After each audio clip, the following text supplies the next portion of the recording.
We ready, Peggy?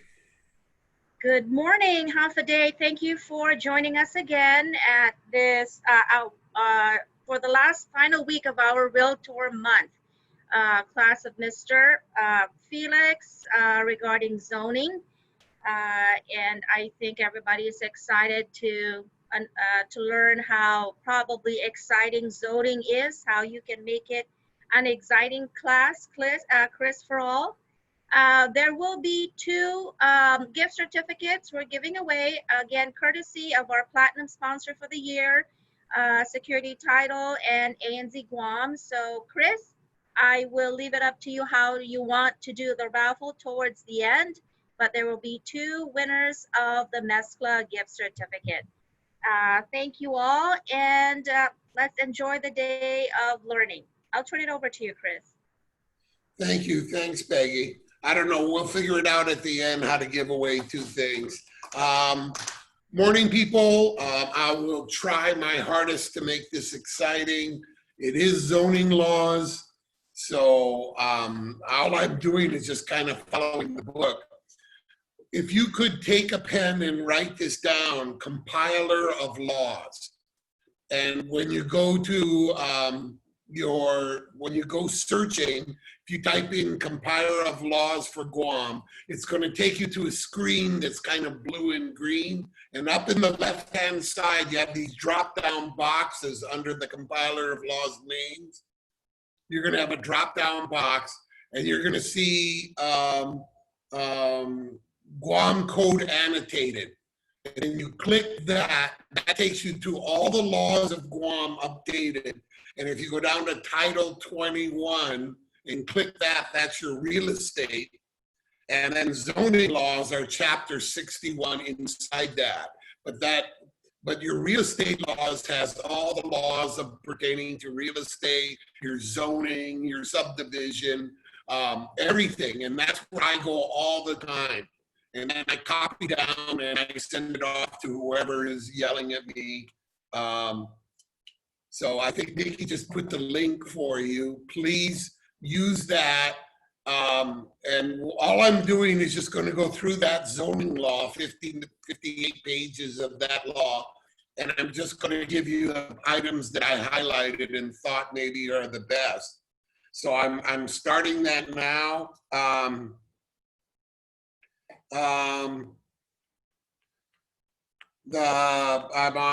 on page 2 about automobile parking. They define automobile parking about standard size and compact automobiles.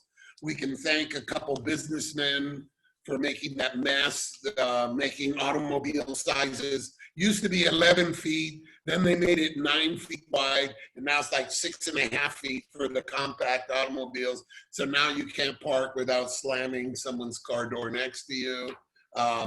But the compact car is 120 square feet, and standard size automobiles are 160 square feet. It's not that important, but it was just kind of cute, so I highlighted it.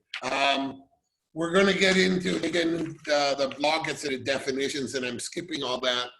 The compiler of law every year takes all the laws from the previous year passed by the legislature and inserts it into the proper law. So this is really cool to go to. For instance, if you go to the zoning, you go to page 6, they talk about bed and breakfast, and they define it. Everyone's always confusing bed and breakfast with B&B, the difference. So a bed and breakfast is a private residence or building appurtenant or accessory to a private residence containing 5 or fewer rooms intended for sleeping purposes, and the owner proprietor occupies at least 1 room. So a bed and breakfast is with the owner must live there. And that's kind of the big difference. And this is for short-term vacation rental. Normally they serve meals and stuff. This gets into all that. But this gets into the law of B&B and how to, when and where you can do it. I'm not going to get into specifics because most people do not have. The other one is a short term.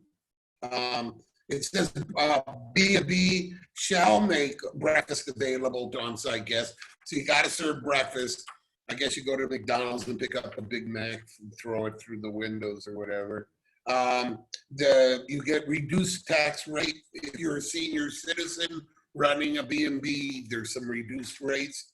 The second part is the short-term vacation rental units. Now, those are the ones that you see advertised, the regular B&B. That's under sub-article 2, page 12 of the zoning law. And that gets into the normal B&B short-term vacation rental. Means accommodation for transient guests where in exchange for compensation, a rental dwelling unit is provided for lodging for any term length not to exceed 30 days. So if it's over 30 days, that's a regular rental considered month to month. If it's under 30 days, then it's a short-term rental. And then it gets into, you can't do it, you can't rent or lease or exchange without a business license and a tax certificate. And how to apply, it gets into how to make application. Please remember, a lot of us got into this earlier. A lot of realtors get into a lot of problems. If you're leasing a unit and the person says, I'm going to turn it into a B&B, make sure that that's in the lease application. And if it's in the condominium, call the managing agent of the condominium, call us if we're the managing agent, and we will research and tell you if there is a restriction. Most condominiums have restrictions for residencies under 30 days. So you cannot have a short-term vacation rental in most condominiums. And this is created, for a while, that created a lot of trouble. So that law continues on, and it says sub-article shall not apply to homes hosting a student for a student exchange program. That's on page 19. So if you're doing a student exchange, you don't need this, you can pass by this. Then finally on page 20, we get into the zones of Guam. Now, Guam is set up on a step ladder type zone. Generally, it's not quite all the cases, but basically we start at the bottom with A zone and then we step ladder up to R1, R2, and then C, M1, M2. But up to M1, basically anything allowed in like R1 is allowed in egg zone, except for a few things. And anything allowed in R2, reverse that. Anything allowed in egg zone is allowed in an R1, and anything allowed in an R1 is usually allowed in R2. There's a few changes, but that's what I mean by step ladder. If you could do it in a lower zone, you could probably do it in a higher zone. And then each zone and use has not just the use, but also the conditional use.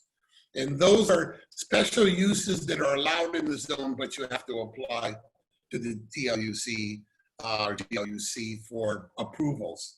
And that gets very complicated, and you got to contact every owner within 500 feet, and it gets very expensive, but that's what you got to do. The zoning map was adopted by the commission on page 21 at the top there. On page 22, zone boundaries. If there's an uncertainty as to the intended location of a zone boundary, the commission will have the power to determine the location.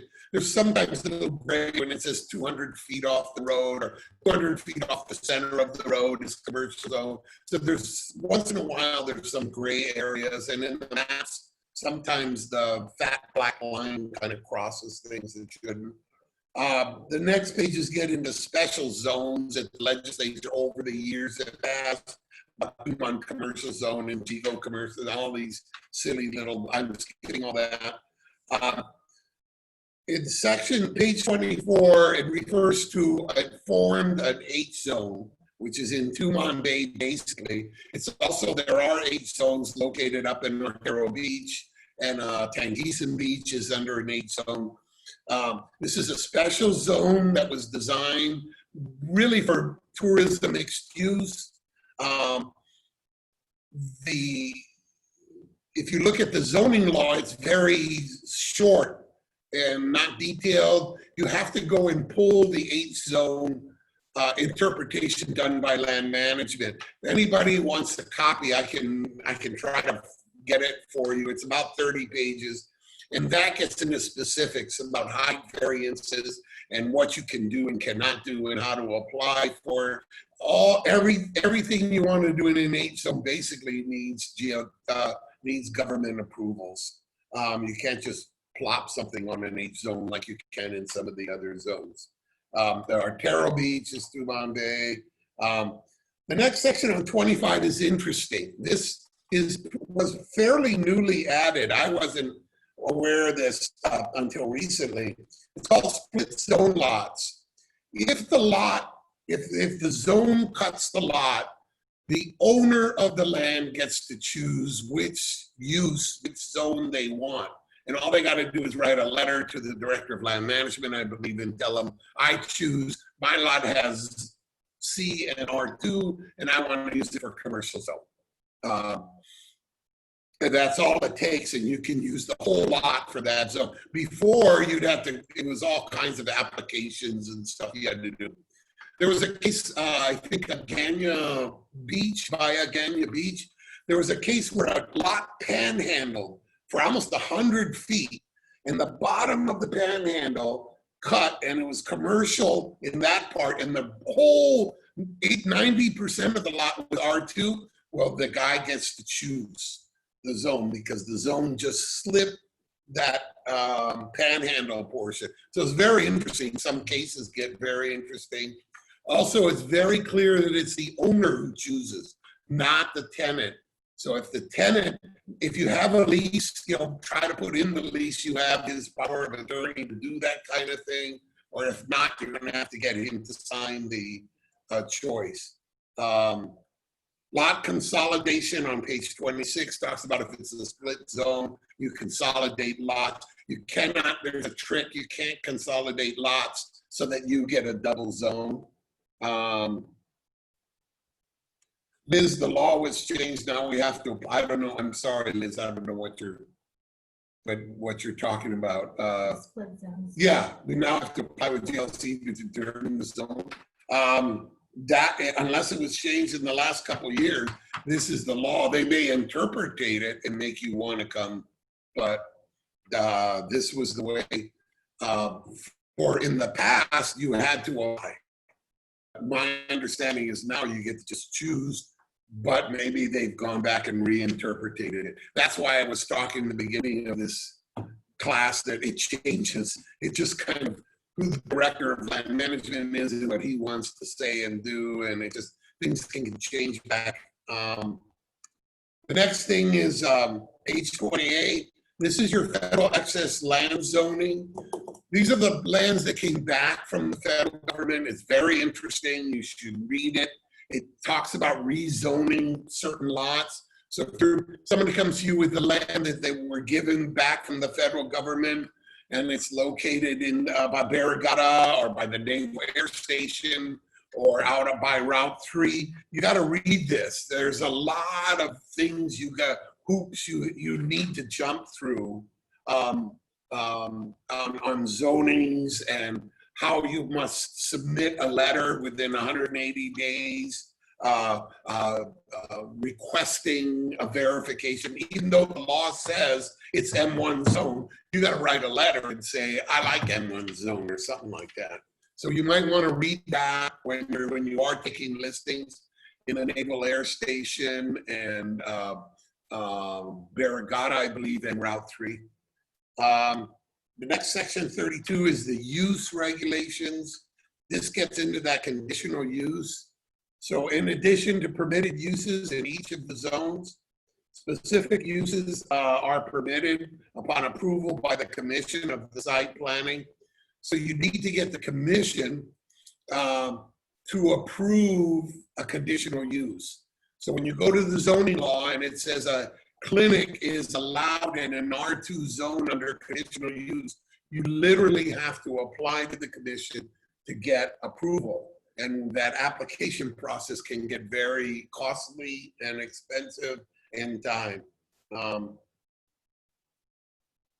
You have to give written notice here at the bottom of 33 with a notice at least 10 days prior to the hearing of every homeowner within 500-foot radius.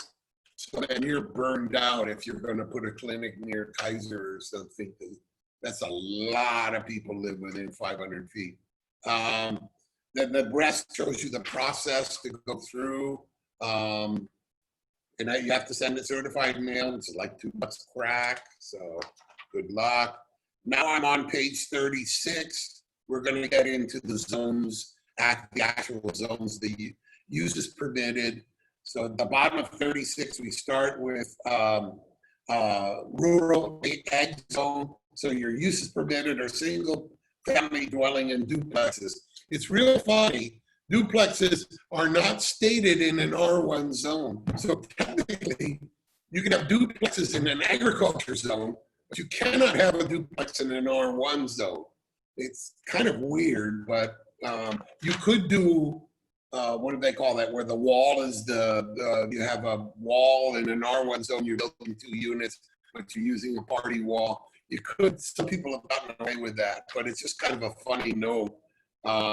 You can do farming and fishing, of course. Cockpits are allowed, and anything accessory to the above. The conditional uses are parks, biological gardens, schools, churches, hospitals, cemeteries, recreational use, golf courses, marinas, beaches, swimming pools, extractive industry, utility and public facilities, wholesale, automobile service stations, bed and breakfast, short-term rental, vacation. Those are conditional uses. So you have to apply if you want to do that in an ag zone property. You know, and the next is R1, which is considered, we call it residential. Uses permitted are single family, gardening, bed and breakfast are allowed in an R1 without a conditional use, and uses necessary. John says on a split zone, you can elect to choose one of the zones, but you have to either obtain a conditional use or rezone the lot as per public law enacted 2011. That's, John knows a lot more than me, so I'd follow his. And then VJ is saying we see homes mostly in Beattyville R1 zone, but it has a duplex. Oh yeah, you go into Kaiser, you see 3-story buildings with 6 units in them. They're totally illegal, and that's the problem. Is, you know, the people up in League One just build duplexes and triplexes, then they want to sell it, and the appraiser walks in and says this is a duplex, it's illegal. Then you got problems. And you should be aware of that when you're going to take a listing and say, we might have some problems here. Conditional uses in an R1 zone is a duplex, schools, churches, parks, playground, healthcare, health service office, utilities, and short-term vacation rental units. Those are conditional uses in an R1 zone. And then in R2, which we call multiple dwelling zone, single family. So you notice now in R2, you can do everything you can in an R1 or an ag. Single family dwelling, duplexes, now you add multifamily, hotel, private group, citizen station, bed and breakfast, and accessory uses for the structure above. How about daycare for an R1 zone? I don't see it here in an R1 conditional use. Technically, you're going to have to go for either a rezone or something else. It's funny, I have had people downzone their lot from R1 to ag so they could do something that was permitted in an ag zone. But then you please remember, when you do downzone, you still got to get a conditional use. And if that's turned down, you've just cut yourself in your throat. You just downzone a lot, and now it's worth less, and you can't do what you wanted to do. So you got to work hard on that. But in an R2 zone, that used to be Tungan Bay before they made it hotel zone. That's where you park your hotels and stuff. The problem was in R2 zone, you can't do some commercial and tourist related. That's why they created the H zone. The conditional uses or any conditional use permitted in R1. Health clinics are allowed in R2. So you might want to go from R1 to R2 and then do your health clinic. R1 conditional use for duplex. Would you mind explaining just a little more how it's possible? I don't know what you mean. You just, as I said, on a conditional use, you have to apply and fill out all the forms with the real estate, with the GLUC, the land use commission. You have to get and go in front of them, testify, and get approval. If you want a duplex, you could down zone to R2A or up zone to R2, and duplexes will be allowed in either one of those. It's a really, I think it was a mistake that was done originally. It just continued all these years. So you have to read the law on how to do conditional use. Go in, like I showed you where to go. It's just going to take too much time to go into all the nitty gritty details. So in R2, the conditional uses or any conditional use, utility, public facilities, health clinics, air, bus, taxi, rental terminals, accessory use of structures above. Almost all these laws say express accessory use to the structures above. Sometimes, like you have a commercial zone and you build an office or you build a retail and you want to put a warehouse behind it, the store, like a furniture, you're doing a furniture store, they will allow that because it's considered an accessory use. The warehouse is an accessory use for the thing. So a lot of people will apply for a furniture store and then change the use to something else and have a warehouse in that. C zone, commercial zone, uses permitted, single family dwellings, duplexes, wholesale retail store shops, amusement enterprises, automobile service stations, including minor repairs, bakery, mortuaries, office business, professional offices, personal service shops, repair shops, restaurant, cafes, studios, basically most commercial uses. All uses within judgment of the commission as evidenced by a resolution in writing or similar to those. Uses customary accessory, again, accessory uses and accessory structures for the above. Zoning for a fourplex.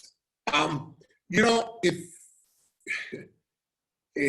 you build it so it's two duplexes and you have the right amount of land, which we're going to get to later, you could do it in an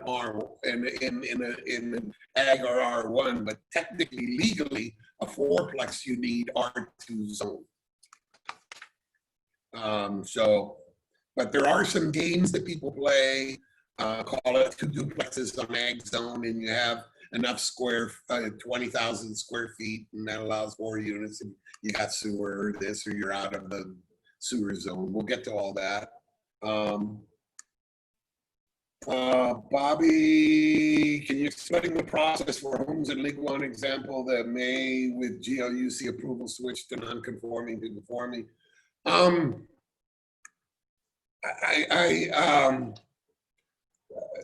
There is, if it's built prior to, there are a couple gaps that the law had. If it was built prior to the law being formed, at the end of this law, it says anything built prior to prior to this law being passed is grandfathered in. There also is a period of like 2 years or 2.5 years where the legislature accidentally removed the density and setback leaws. And so anything built during that period, you sneak in if you can prove it was built during that period, you'll get a non-conforming, legal non-conforming letter. Otherwise, you hire somebody to apply and get approval from, you're going to have to go into the Land Use Commission and get approval. Once in a while, the Director of Land Management will approve it as he has certain authorities, but it takes, you have to hire somebody who's somebody's buddy usually. Conditional uses, commercial zone, hospitals, public utilities, recreational cockpits, shucks, can't put a cockpit without approval. Multifamily hotels, that's in commercial zone. So technically a hotel in bed and breakfast is not allowed in a commercial without approval. Remember 2 years the legislature screwed up. No, I don't offhand, but I can dig it up. I'll try to dig it up. That's usually flagged, I believe, in this law. He used to flag that period. Can I have a retail store selling candles in a C property, then have the back portion manufacture candles? We'll get it. Yeah, I mean, I buy it. The question is, will the director of land management buy it? You know, that would be an accessory use, in my opinion, if they allow furniture warehouse and then furniture in the front, which they have in the past. That's cool. The next zone is P, automobile parking. There are no lots, as far as I know, zone P. Somebody once applied for it and they were kind of laughed at it. But as far as I know, P zone was adopted legally, but no, there's no P zone used on Guam. M1 light industrial zone, that's the zone for warehousing. But M1 is kind of the gold zone if you read it. It's use permitted, any use permitted with or without condition in commercial zone. So anything you can do with or without condition in commercial zone, you can do in an M1. Manufacturing, compounding, manufacturing, assembly and treating, automobile repair shops, bottling, packing, ceramic products, laundry and cleaning, machine shops, warehouse, laundry yard, and other uses. Now, in commercial zone, remember you have multifamily dwellings are as a conditional use and some embedded all the other things. So in an M1 zone, you can build apartments, condos, hotels, or whatever, which really messes things up because I used to manage a lot of warehouses in Harmon Field. And it gets kind of hard when somebody puts a 10-unit apartment or puts up a 50-unit condominium right in the middle of all these trucks and stuff going around. But that's the law. Use is customary. Conditional use for M1 is obnoxious fumes and clinker plants if you're making cement, anything that stinks or smells. So I guess I can't live in an M1 zone. Utilities and public facilities, accessory roles for building of the buildings above. The next section on page 42, you might want to flag this and read it. I haven't got time to go through it, but this is the workforce housing. The government came along and put a special, you can't just build a warehouse in an M1 zone and put 500 workers in there. You got to do some applications, you got to get approvals, and so workforce housing, they passed a law that says, I believe it said the director of land management shall adopt the rules and regs of workforce housing. So we adopted them and they're all here now in this law. It's really good. They put it, this is one of the first times I've seen it. So it tells you how to apply for workforce housing, what you have to have, what you cannot have. You gotta put a fence all the way around it, minimum 6 feet. You got things you have to do in order to have a workforce housing. If the fence is to keep people from coming in or keep people from going out, I don't know, but they have to have a fence around it. Unless specifically limited, approvals shall be 24 months and must be renewed annually. So if you have approval for a barracks or workforce housing, you got to renew it annually. I think just by a letter. I don't think you have to go back through the GLUC. That's page 43 on the top. You got to have, you must have an adequate sewer system. I guess that allows for private but man, what kind of leaching field you're going to have if you have a 300 bed barracks. Product must have adequate fire flow. We must have health and safety, meet all health and safety regulations, and then the perimeter fence of 6 feet. Then the final zone is M2. Before we get into the H zone, M2 is the heavy industrial zone. You cannot do housing in M2.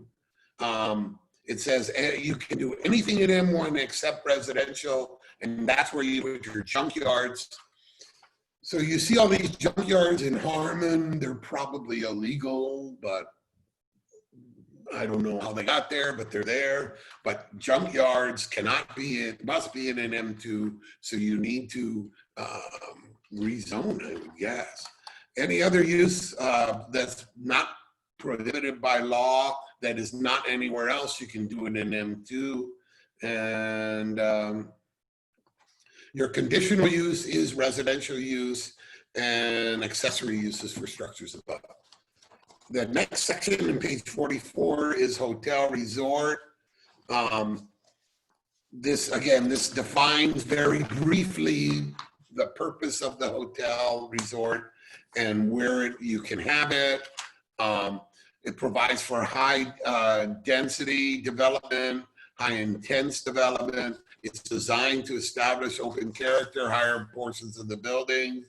And since hotels complement other activities, automobile, traffic, and commercial use, tourist related, cultural, recreational facilities, restaurants, tourism related shops, offices, dwelling parks, marinas, zoos, amusement activities. These are all permitted uses in an H zone.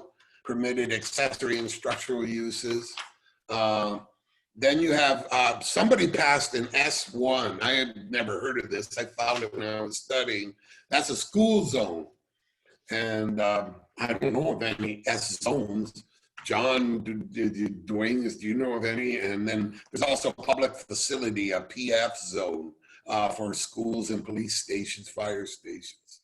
Ramon says, can we use Marine Drive expansion easement for ingress and egress on residential properties in Kaiser that are fronting marine? I do not believe so. I'm not sure, but I think they still have a buffer zone. Yeah, I see in the old days, everyone used to park in there because it was so wide and that's so much. I don't know. That's a good question to ask land management. John says he doesn't know any S zones. John don't know, it don't exist. And then PF zone, public facility zone. These are zones that were created by somebody when they had nothing else to do, one of our great senators. The next section is height regulations. We're on page 47. In an H zone, is it required for all buildings permitted, or is it new buildings required to go through a tentative development plan? My understanding is it's only new when you apply to build something. I'm not sure about adding on to an existing building, whether you have to go through the commission and get approvals. I'm not sure. I don't play with H zone, but the law is really thick, and height variances and things are very specific to H zone. They're very defined there, what you can do, what you can't do, how far away from the water. We're going to get to a little of that, but I don't know. I think all existing buildings are fine. I can't imagine them telling you to rip down an existing building. They're not that bad. As long as you let them put vote for me signs in the front, you're fine. Height limited in AR1, LC is limited commercial. They even removed that law, but it's here in this section of the law. R2, C, M1, and M2, no building shall be erected or maintained.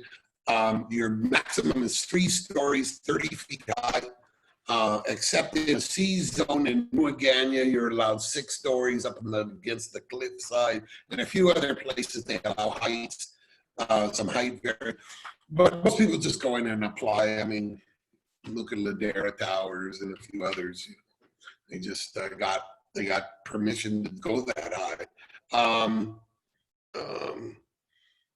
So basically 30 feet. 3 stories is your basic allowed on all the zones. Now, I've seen if you have like land going here and then land going there, you build a building in between, the government will look at the higher point in 30 feet. So that's why you see like 4-story buildings in certain areas, because there's 4 stories there. But if the land is filled on the back, then you don't have any back windows. So it gets kind of yucky. But that's the technical concept of how some people get 40 feet out of a 30 feet. If an apartment complex is on a commercial zone, do they pay commercial power rates? That is right. Your power rates are based on your meter, not on the zone. So it's your meter size. If you have a residential meter, you pay residential rates. But if your building is in a commercial zone and you have a small space and they put a residential meter, you're going to pay the commercial rate because it's in your use is, so it's based on use. And so if you're residential, the problem is if you have a big master meter, then we're getting this big fight about commercial rates in condominiums and certain meters, but it's basically use and size of meter that determines the billing, not where it is. Well, I guess where it is. Buildings and structures permitted above the height limit. This gets into sections that will allow you to go an extra 10 feet here. If you got an elevator, you can put an elevator building on the top. You can put antennas sticking out. You can put some roof structures. You want to put a garden up on the roof and a stairwell up there and sit there and play good. Below my house on where the China Airlines in Tumon is, if you go, they have a roof deck. I'm so tempted to throw rocks down there every once in a while, but they have a little garden down there where they let weeds grow. So these if you can read these for, it says hotels provided that for every foot in elevation on page 47 on the bottom, you can, the height limit for a hotel is 6 stories. The 6 stories shall not exceed the height of 75 feet. That's outside of H zone. H zone is kind of weird. You take the lot width and the lot length, I think it is, and you add them together and then you divide by 10 and that tells you how high you can go. So that'll allow like PIC to go 32 stories because they got a lot of land and width. Please explain PUD.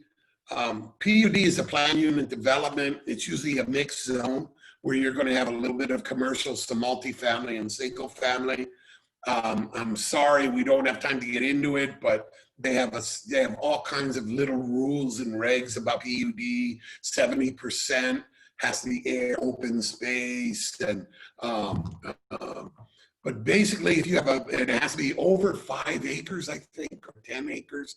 You have to have a large piece of land, and you're going to use it for different uses. You can go in under a PUD application, and you're going to have to go through the Land Use Commission and go through all the approvals. It's quite difficult. I haven't seen it used in quite a while. Used to be the big thing to do, Ipapawa estates, and so everyone kind of jumped into PUD for a while because they thought it was cute. But now I haven't heard of it in a long time. I don't know if John, if you do any of those, but it's a mixed use zone. Next, page 48, minimum yard and lot areas. This is kind of the cool section, the next 4 or 5 pages. This gives you, your setbacks, your densities, your requirements. It's a little chart that gives you, and you can send it to your buyers your buyers when they ask, what can I do? What can I build? You go to page 49. I don't know why they did this, but they put the A zone in writing above the little chart, the little spreadsheet. So up above in the top of the page, they explain that under under an A zone, they'll have a front yard of 15 feet, a rear yard of 10 feet, side yard of 8 feet. The width, minimum width is 50 feet. Your lot size is 10,000 square feet. The lot area per dwelling unit in rural shall not be less than 19,000 feet if you don't have a sewer connection. But if you have a sewer connection, you can go down to 9,600 square feet lot size. Then the table chart comes in. It'd be so simple just to put ag zone there and run it. But your single family, basically single family, multifamily has a front yard of 15 feet, a rear yard of 10, and a side yard of 8 feet. That's where you can't build your building. Your lot width minimum is 50 feet for those two zones, and your lot area is 5,000 square feet per dwelling unit. Bobby says GWA has an updated chart. Yeah, where you can build, because it's based on EPA regs and sewer lines. But there's an updated chart on where you can build what. The law, later we'll get into if you read this thing further on, it explains why, and then at the very end, it almost gives it gives all the powers to EPA, unfortunately. So kind of mood they're in. Commercial and industrial have no front yard depth. Commercial has no side yard. You can build right to the lot line if you don't put windows. The rear yard grows to 20 feet for commercial and industrial. Kind of weird, I don't know why. The lot width, minimum lot width is 20 feet in commercial. I don't know where they got that. And 50 feet in light industrial. Your minimum lot area is 2,000 square feet. And your minimum 2,000 square feet is pretty small. I mean,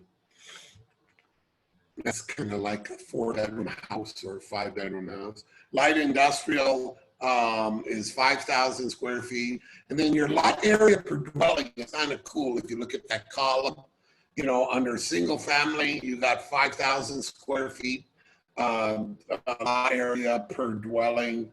Under multifamily, you got 1,250 square feet.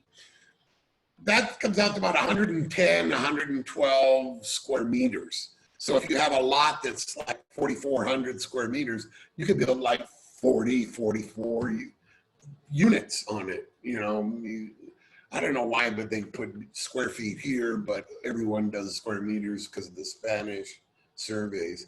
Light industrial, you got 400 square feet is your lot area per dwelling unit. And heavy industrial, it's 0 because you're not allowed to residential in there. The rear yard, unless facilities are otherwise provided for loading, your rear yard is 20 feet. So that some people use that as a little dodge to get out of 20 feet rear setbacks by allowing for loading and unloading somewhere else on the site or something. Can you explain setbacks for corner lots and basement level setbacks? I don't know what you mean by basement level, but on corner lots, if it's a true corner lot, you get to choose which is your front. Once you pick front, then you've got to make 15 feet and then 8 feet on the side. That's my understanding. You get to choose which is really your front. You kind of get to pick it. And so you can set your house on and set it to meet that. I don't know what you mean by basement level setbacks. Basement is below the building so that you wouldn't have any setback. It would be the same as whatever zone you're building on, I would think. Then on page 50, that's when you get into this lot over on aquifer system. That's where EPA steps in. And if it's over an aquifer, you can't, if you don't have sewer, you got to build, your lot area has to be bigger because EPA doesn't like a leaching field, draining all that evil stuff down into the water system and ruining our water system. So they made it so that if your lot does not have sewer, the whole point is try to get you to go sewer. and make it worth a developer's while to run a sewer line a little further than he normally would. Then he could go to a smaller lot and have more density.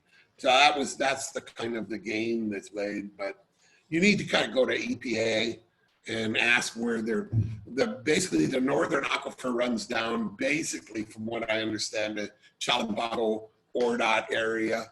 And some of it flops across the street, Route 4, but most of it is basically Chalabaco North is your northern aquifer system. That's where all our water comes from. If you have a 10-foot easement in the back, do you measure from the property line or from the easement for rear setback? You measure from the back property line. Some of the lots get kind of angled. Basically, they measure from every point of your lot line to the house. And so it's like gotta be 10 feet or 15 feet from that point. And they tell you, you got 12 here, but you only have 8 here, so you're illegal. You're gonna have to cut the house off. So normally if it's a flat back, you just measure from the back lot line to your house.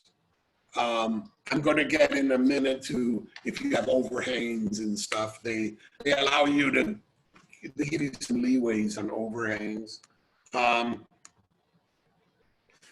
General, how are we doing? Oh, good. We got good. We're doing fine. We're on page 50. I'm almost done. We can go home. Shoot. I'll answer your questions forever and ever. General lot area requirements, no required yard or other open space provided about any building or structure for the purpose of complying with the provision. This title shall be considered as providing a yard or open space of any. You can't kind of overlap. You can't use your neighbor's lot and say my setback goes over into their lot. There's plenty of room over there. You can't do that. And then the next one was no lot or parcel of land under separate ownership at this time come effective. That's so you can't cut the lot and then say I'm using the neighbor. And if you have a neighbor or a different owner, you can't use their land. What you could do is easements. We've done that in the past, where the neighbor will give you a perpetual easement to use the land. But the best is to literally resurvey the lot. That makes it the cleanest. And then you have something real saleable and clean. Sometimes we've had to like angle the lot because the setback is what the house is near here. So we'll give a little more land here, but we'll take it out on this side, front or back. We'll kind of angle. So every once in a while, you'll see a weird survey with the lot angled. And what that was is to meet some setback regulations. Where an R1 zone has an area of 10,000 square feet or more, one family dwelling may be erected and maintained on each of the 5,000 square feet. So you have 10,000 feet, you can build 5,000 feet. Why you wouldn't just cut it up? I don't know, make a panhandle or something, I don't know, but you can build 2 houses on one lot.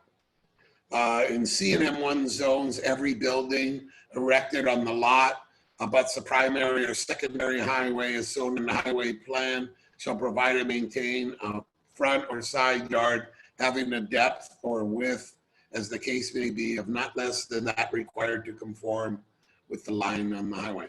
So if it's a primary or secondary highway, that automatically becomes your front. You can't, on a commercial zone, you can't say, well, there's a side one here, so I'm going to make that the front and I'm going to build the building all the way up. I don't think you can do that. I think that's what they're saying. A hotel or motel considered a multifamily use requires a minimum of 400 square feet of lot area per living unit in a commercial zone. I've had some people rezone their R2 land to commercial because it allows them to build a little bit more density, I think. I think it works out that way in some cases, because I had somebody tell me that. Do we have an industrial zone? We sure do. We have two zones, M1 and M2. Light industrial, where you see most of the warehouses. Carbon field is light industrial. M2 is heavy industry. That's where there's some M2 down in Agate and a few other spots. That's where your smelly stuff is supposed to go. But we do have industrial zones. Industrial just means warehousing or light manufacturing is what is allowed. The next one is cool. On 51F, I'm a real, when I worked on the rezoning of Guam, the Itanota, the zoning, the rezoning to a density type zoning, we actually got it passed in law for 8 whole months, and then they wiped it back out. But it took 3 years of my life. I sat on the TLUC for 3 years working on the rezoning. But I was real hot on this cluster development. And it says there under F on the top of the page, the cluster development may have a reduction of yards and lot width upon approval. Cluster development is like you own a 5-acre lot, but some of the land is junk, or you want to keep it into a park area. So you want to put all your units kind of clustered in one section, like a townhouse situation, but it's in an R1 zone. That's what a cluster development is. It's just kind of stacked. It's just kind of moving everything into one side. And it's really cool. And in the States, they have some really nice cluster developments where they have forests and stuff. We don't got too many forests here. How can we list property that has no zoning designation? The law says if it has no zoning designation, it's ag zone. So everything on Guam is zone. So if there is no specific designation, or if it falls outside of the zoning plans only covered villages and stuff. So, and if you look at the GRPR and go in there and it'll tell you what the zone is. And if it doesn't, I'll tell you it's ag zone. In the real old days, the zoning maps covered just a very small portion of the island. Everything else was ag, and we just go crazy trying to convince land management that there's really nothing wrong with building something on Marine Drive in Jigo. You know, it's kind of like, can we get commercial use there? No, it's ag zone. It's outside the map, and they don't want to draw a new map. Let me see, no front, exceptions to yard and area regulations. This is the section about eaves and where they will allow you to kind of cheat a little bit. No front yard need provided if the lot is on a hillside area where the topography of the lot is to make it unreasonable. I've used that a couple times where the back or the side or the front is it's up on a hill. So we build right up and we get a waiver. And in the past, I used to just get it from the director of land management. I didn't have to go to GLUC. I don't know who does that now. No side yard need provided for dwelling or hotel erected above the ground floor of the building, where the ground floor is designated for commercial or industrial purposes. So if you build a hotel or apartment building in a commercial zone and the bottom part is commercial, you can build all the way out using the commercial zero setbacks on the side. It allows you to do that.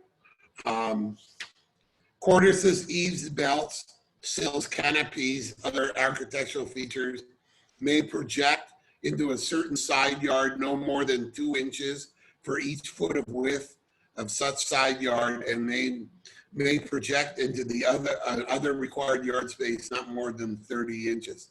So, in other words, if you have, the houses have a little eave on the side, if the structure of the house is 8 feet from the line, and you have like a 2-foot hang,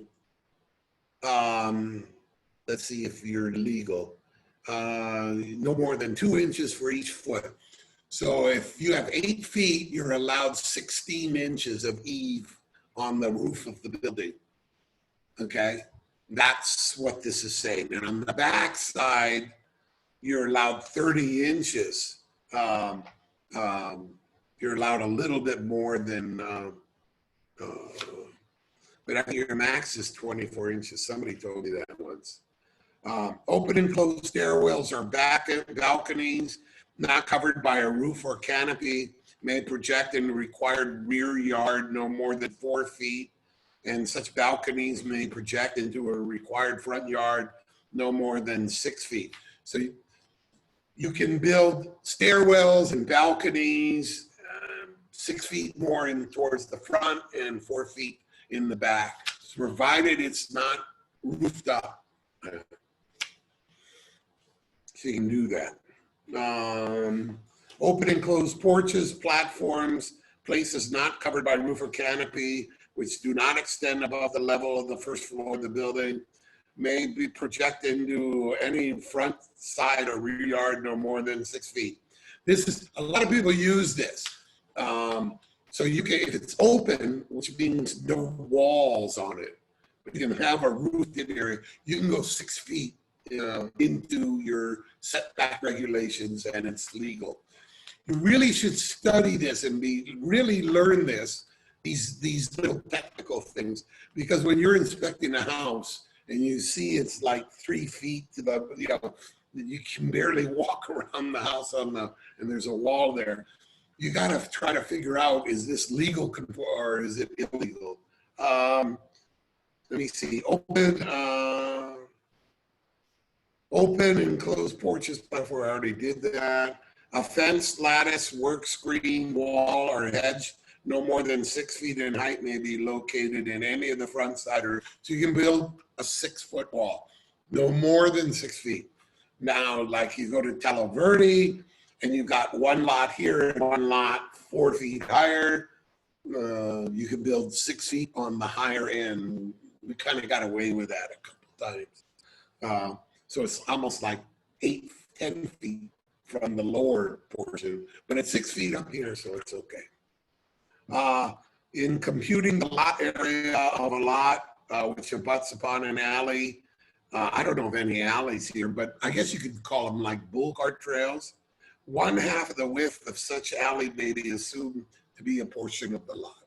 So you can use 1/2 of the bull cart trail, it appears, or if there's an alley, like in the Engania plan, they have these roads in between lots and stuff. You can use 1/2 of that for your setback. I think that's what you're saying. I may be wrong. Don't go up there and say, Chris said I could do it. I'm in enough trouble up there. Accessory building structures may be located and maintained in the rear yard except the required 10 feet rear yard, which is that portion adjoining the rearmost main building. So you can put accessory buildings and structures in the back up to 10 feet away from the lot line. Such buildings or structures may be located and maintained in any side yard except in the required 8 feet side yards.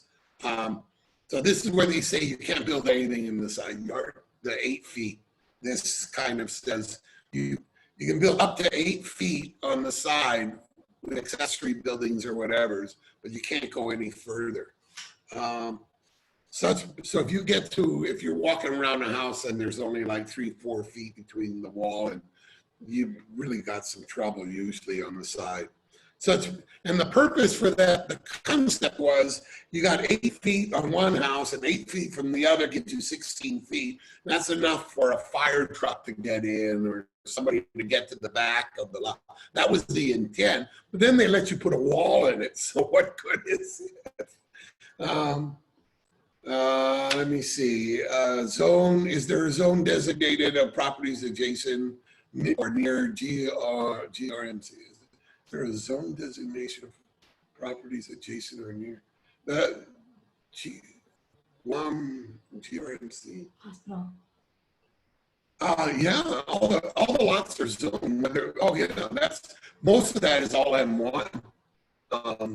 Check the GRP. But you can check the GRPR and go there. But almost all of that is M1, pretty much all the way down until you get near the water. Then a lot of that becomes H zone.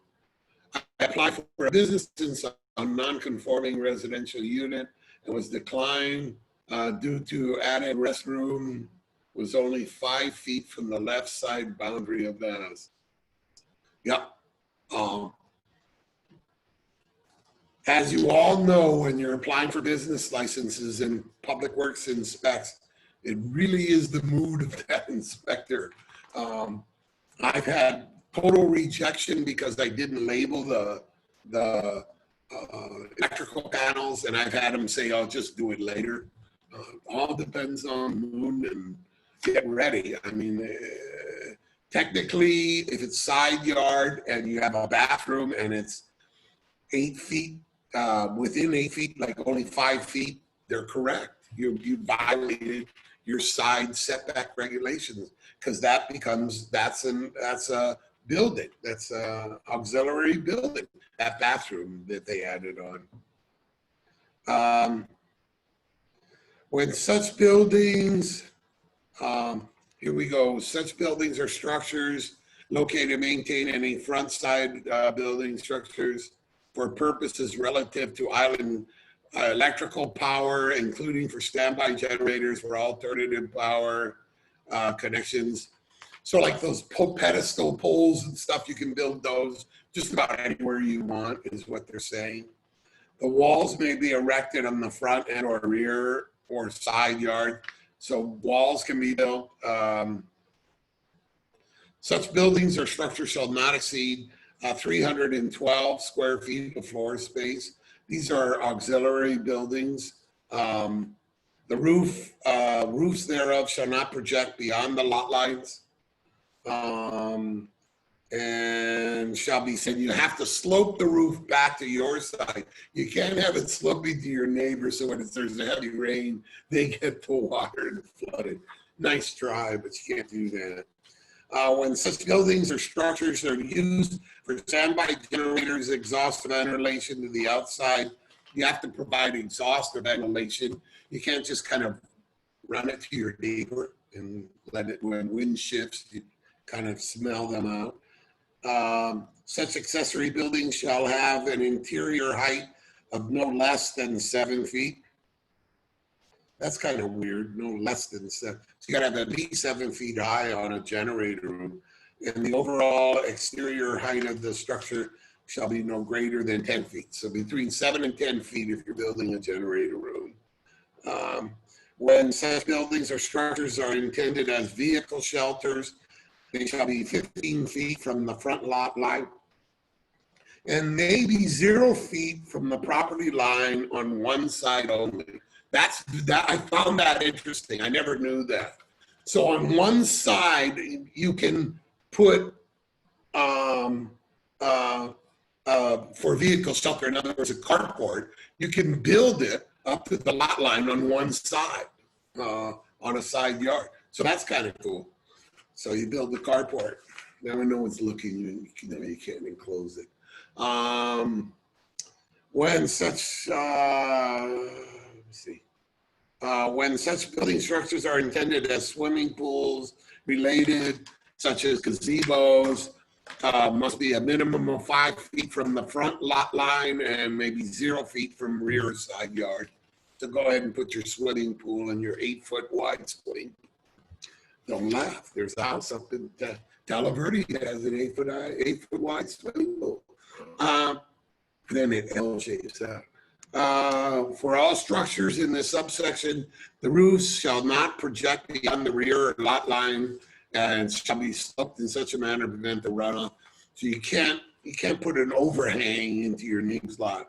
A storage or cooking facility may only be constructed on residential lots which meet the yard requirements provided this code. So you can build a storage or cooking facility. And then they get into this, this is the grandfather, one of the grandfathers, any accessory building was built on the, which is on the effective date of this act was already in existence shall be considered to be grandfathered, provided that the accessory building or structure is in compliance with the provisions of section 61503, this section. I'm on page 53. If such accessory building or structure is not in compliance, the structure shall be either brought into compliance or removed. And this is as of I found the date, it was March 12th, 2010. So anything built prior to 2010, if it basically meets these rules and regs, you're in. You don't have to. You may have to provide proof it was built prior to 2010. The building or height, the next section is if you're along the beach, basically along any beach, I'm on page 54. Along any beach in the territory, Guam, no building may be constructed within 35 feet of the mean high water mark bounding said beach, or may any building be higher than 20 feet be constructed within 75 feet of the mean high water mark for this purpose. Of the section, the beach does not include those areas where the shoreline is a cliff or buffer higher than 25 feet, nor shall it include those areas where the shoreline is bounded by village lots containing no more than 1,000 square meters in those villages. So first of all, a mean high water mark is you have low tide where you have a low high water where the beach goes out, and then at high tide, the beach comes in. So you got this gap. The mean high water mark is between those two, the average, the mean between those two. And then from that point, you cannot build anything 35 feet, which is originally 10 meters, and they changed that to 35 feet. And so you can build one story up to 35 feet from the mean high water mark. 2 stories, you got to start 75 feet back from the mean high water mark.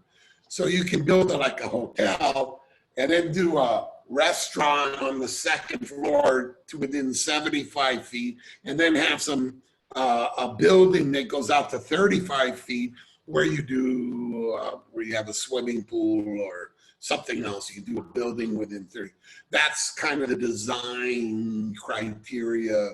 What they're trying to avoid is people walking down the beach and there's this 20-story building, right up to the backyard, that is this feeling of monstrosity. That's what they were trying. This is part of the Dumont Bay master plan, way back in the, I think John was part of it, I was part of it, Dan Swaverly led it, if I remember. But it was trying to set some basic rules and regs. We have, sorry, Chris, can you touch on setbacks briefly regarding to concrete wall fence that have a tin roof connected from hulls to wall, open to the bottom, used for laundry? Tin roof does not go into the next door. From what I've read, if you call it a carport and you just happen to have a washer dryer there, you can go from the house to the lot line, the 8 feet, but you cannot enclose it. It has to be open. That's what the law I read. If you have it on 2 sides, I'm afraid you're gonna have to rip one of them out. Whether it's tin roof or concrete roof really doesn't matter. There's no differentiating as far as I know in the law. But if you have tin roof, it's easier to dismantle. In the old days, all you had to do is put cost secure and you could close the deal. The bank would give the loan. But nowadays, the bank says, no, you got to rip it down because you gave the cost secure, the guy pocketed it and then never ripped it down, and now it's still illegal. So my understanding is you can put a tin roof and call it a carport. 8 feet's kind of narrow, but you can do that and then put your laundry facility or there is some rules that allow outdoor kitchens and stuff, but that's in the back, I believe. Okay, then we're on page 54, almost done here. Location of accessory buildings. In an AR1, R2, no accessory building shall be erected or maintained, no existing building shall be enlarged, moved, or maintained, unless such accessory building is located on the lot in conformance with the following regulations. These are, now here we go with they changed this a little bit. Every accessory building shall be located on the rear half of the lot and shall not be less than 8 feet from the side street lot line of a corner lot. So if you have a corner lot, you can't build your accessory building.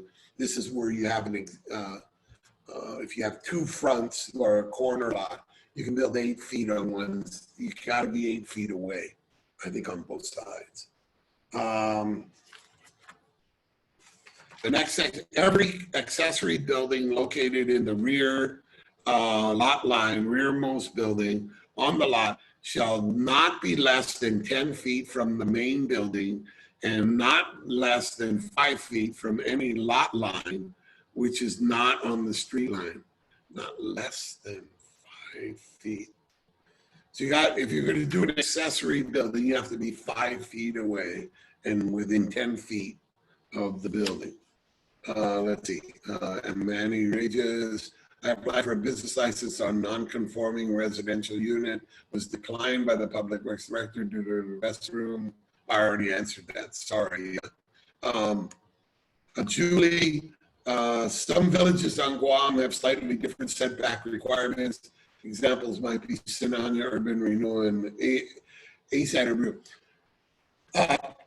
Yeah, it was allowed to be built, but once that building is there, you have a legal non-conforming, but you can't add anything to it, is my understanding. But Julie's right. Some of the Urban Renewal, San and Sunyana, they had narrower lots, and so they were allowing people to build within, to violate some of the setback regulations, but you can't go any further than what you were allowed. Is setback rules same main water line regardless?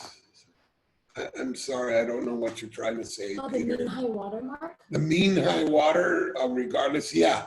It doesn't say any zone, unless it's in a village, then you don't have the 35 feet mean high water mark. That's what it said. It's in a village where the lot sizes are 1,000 meters or less, you are allowed to build the normal 20 feet back. It depends on the zoning. But other than that, it is the 35 feet and 75 feet. Charlie, can roof overhangs encroach on setback spaces? Yeah, I just read that. You gotta go back and read those sections, but you're allowed, I think, 2 inches for every foot. So if you have an 8-foot setback, 2 inches, you're allowed 16 inches on the side, and on the back you're allowed a little up to 30 inches, I think, of an overhang on the building. So yes, there are some, but not too much play there. Only not too much, 16-inch foot quarter. Every accessory building located in the side yard between the side lot line and the side shall be not less than 5 feet from such main building and not less than 8 feet from the side yard length. So you gotta have a lot of room there. You can't just do 8 feet. You'll be violating it. No accessory building shall be located in a front yard or in the rear or in the front half of the lot except on hillside lots where topography makes it impossible. So no accessory buildings allowed in the front. I know there was a section I read about, and I went through it about cooking and stuff. I think you're allowed no more than 220 square foot buildings. You were to serve in the backyard. You have an accessory for cooking, outdoor kitchens. I think it's 220 you can build. Be careful with that. I've seen appraisers measure that specifically. On page 53. Page 53, thank you. It's super assistant has found it for me.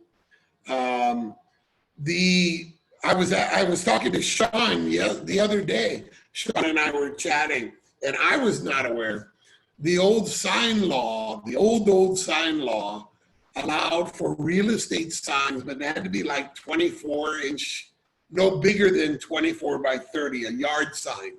That was the max allowed to be put. That's not the case anymore. The law was changed. I have on page 65 of the zoning law, it says down there on 61541 subsection 3, temporary unlit signs aggregating not over 24 square feet in an area pertaining to the sale or lease of the premises. So it must be on the land, first of all. You can't go stick a yard sign or one of these suckers on the road. It really pisses the village mayors off. And Sean and I were talking about that. He's received complaints a lot of times, people putting their yard sign out in the road. You know, who do you think you are? Somebody running for the legislature? You guys better get your act together, you know. But 24 feet is kind of cool. That's 4 feet by 6 feet. You can do that without a sign permit. So that's the way I'm reading this. That's a lot better than it used to be. So if you're going to go bigger than that, and I'm not saying I don't have any bigger than that stuck somewhere, but if you're going to go bigger than that, you're supposed to get a sign permit. Or you can stick the sign on the back of a pickup truck or a trailer and park it like they all do. That's how they get around the sign law, because that's on it's got wheels, so it's not a permanently erected sign. Supposedly, that's how everyone gets away with it.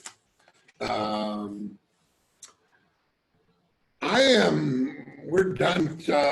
I thought I wasn't going to get through all this. You guys are an amazing class to let me get through this. You're the best. Any questions? Please find that website and go through it, play with it. Then also look at the subdivision laws.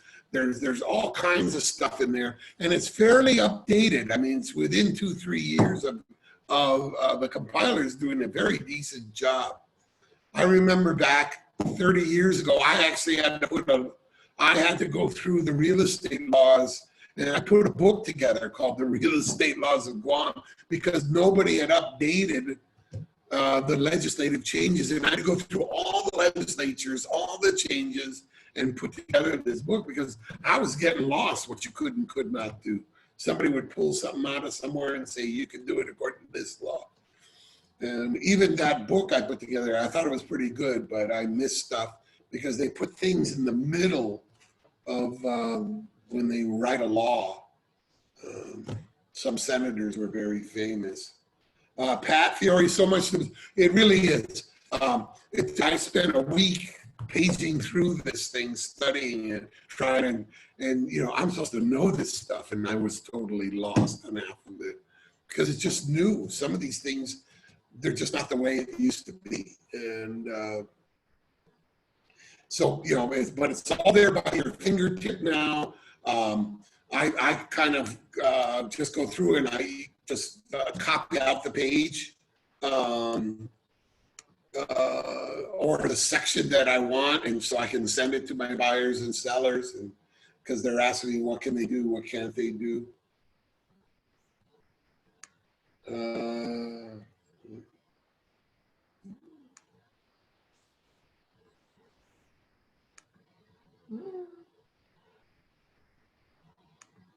Got nothing.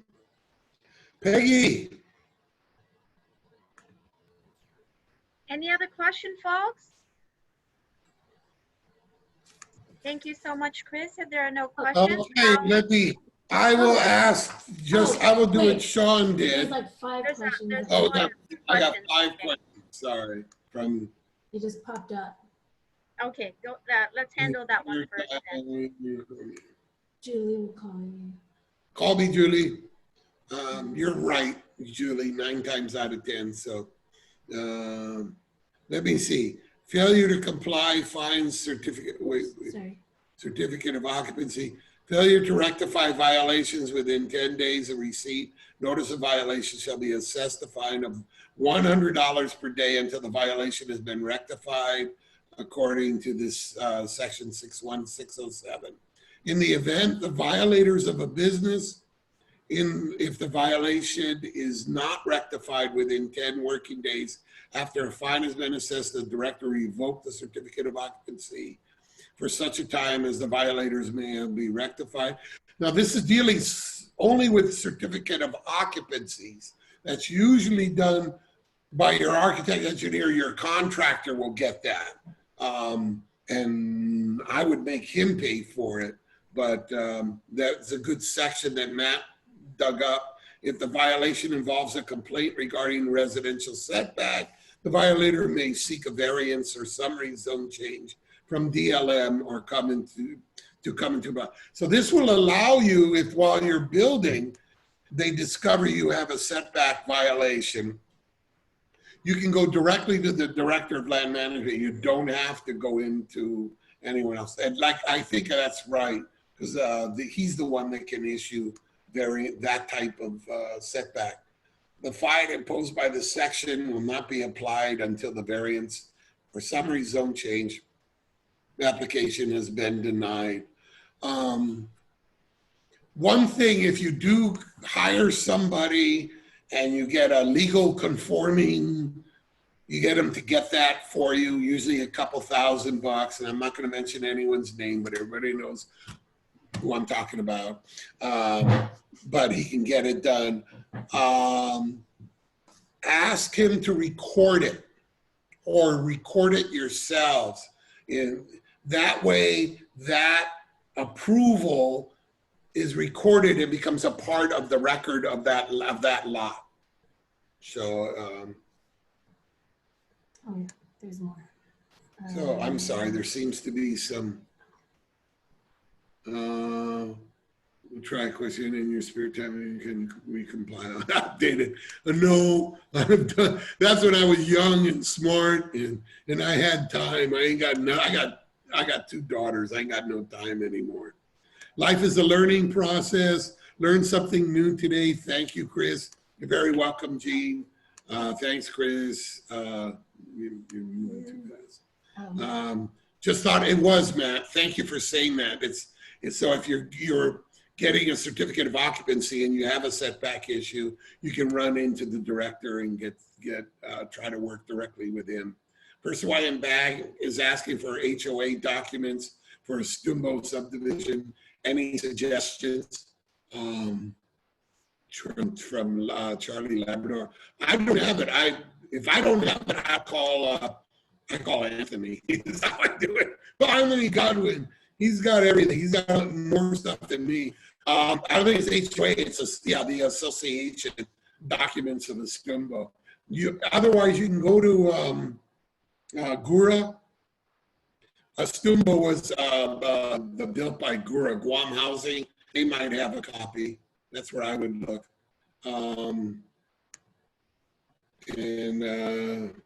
Melanie, you're welcome. Jody, Chris, regarding the sign law you discussed, page 65.3, what if the signs are 4 feet in height, but the frame elevates the sign to the ground? The way I read it is the sign itself is 24 square feet. If you have it up on something or post or something, that is not included on the sign itself. If you use, I don't know, if you use a 4x8 plywood, that's more. But if you put a 4x6 sign in it, I don't know what's the sign. I would, you ask me, you're okay. If somebody yells at you, then you fight with them. Flora, long time, you're welcome. Matt, regarding setback, I was also thinking of an old house for sale with setback violation. Violation could become a buyer's problem. Very, very true. And not only becomes a buyer's problem, becomes your problem because you're supposed to know this. And if you look the other way or didn't do your homework and sold the house, the seller's gone. He's on a plane and gone. Who's left? you, the agent, and you're just going to get nailed.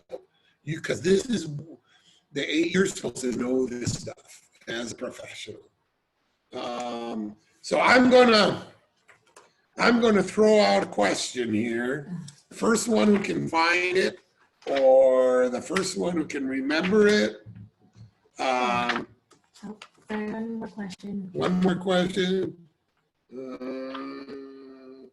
lot of reading and zoning. Oh yeah, yeah. Oh, there's more questions coming in. So Melanie. Melanie, oh, I forgot to ask. I see some realtor signs on grass and sidewalk of government easement. Can you clarify? They are small standard realtor signs. They're not supposed to be in in any public access. Matt and I talked about that. It has to be on the lot itself. So also please remember, a lot of condominiums and townhouses don't allow for sale or for lease signs in the complex. That's why you got a whole bunch of them stuck outside the complex. I don't know, I used to put them in the windows and they couldn't fight me on that because it's inside my window. But where can we find out about flood zones?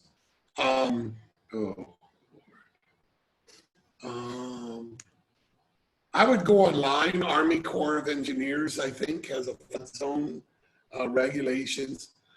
They're pretty heavy stuff. You're way beyond me. Call John Duenas and he'll charge you $50,000, but he'll do a good job. No, you got to talk to somebody who's more familiar with those. We've studied them, and we only study them when we have to, and they change and they're interpreted. Temporary unlit signs, aggregating not over 24 feet in an area pertaining to. Yeah, that's Bobby. I read that. Yeah, that's 4 feet. So is it the sign or is it the frame of the sign? I would take it to be the sign. So I get a 4x6 banner or something and stick on a 4x8 sign and paint red all around it. Well, I don't know. Restriction of use, no structure of any kind or character erected or maintained for outdoor advertising or identification purposes upon which any poster, bill, printing, painting, other advertising kind whatsoever is placed, including center advertising identical purposes, and no card, cloth, paper, metal, painted, or wooden sign of any character placed for outdoor advertising or identification purposes, or the ground or any tree, wall, bush cut, building, structure, or privately owned shall be placed or maintained on a property adjacent to a highway or road or street, boulevard, lane, court, place, summons, trail. You typed, Bobby. He copied it. Stop cutting and pasting. You drive me crazy. Other right of way or easement used for laid out, identified the public passage of vehicles. That's for use. Used for the layout or intended use public passage vehicle or vehicles, persons, exhibit provided below. It seems like that's dealing with just roadways. But down here is, okay. Bobby, that's going to take someone a lot smarter than me. I'll call you after and you can tell me what it means. But it says specifically that selling or leasing real estate allows. Bobby says, bottom line is you can't put a sign on an easement. Yeah, that's what I said. I totally agree. Cannot be on an easement, cannot be on government property or anything else. Stumbo Village, which is listed as a PUD, Charlie Weber. If it's a PUD, I don't know if it's got an association. It might have association rules. I think it did. I think it had to. Any GURA low-cost housing had to have an association. No one follows it, and it's not formed. But I think try GURA. If anyone's got it, they've got it. Okay, I'm going to ask a question. Okay,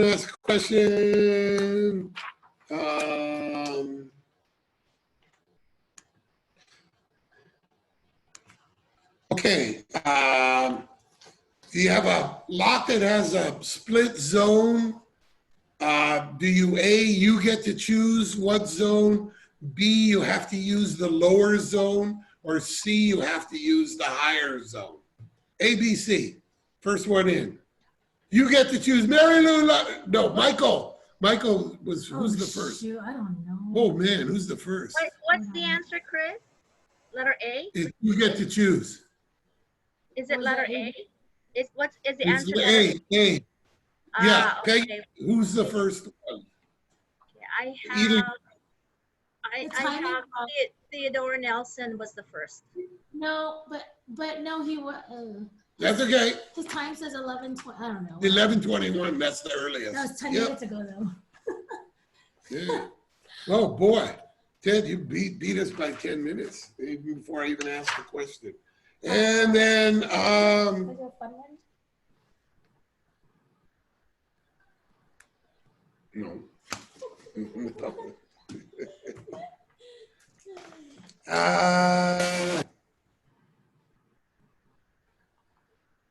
Let me see. Schools and churches are a conditional use of what zone?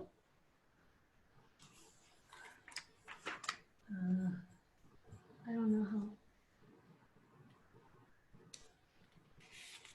These times are off. Peggy, you got to tell us who came in What's first. the answer, Chris? The answer is A, I think all of them, to be honest. R1, Uh-oh. A, R1, and C, and M1. So anything but R2. So first one who answered really wins. If they got How us about both. commercial? No, not commercial. Yeah, commercial, No, it it's is. allowed. But it's any Okay. of them. It's, So, it could be A or anything but R2, I think. All right, our second winner is Jean Mann. Yay!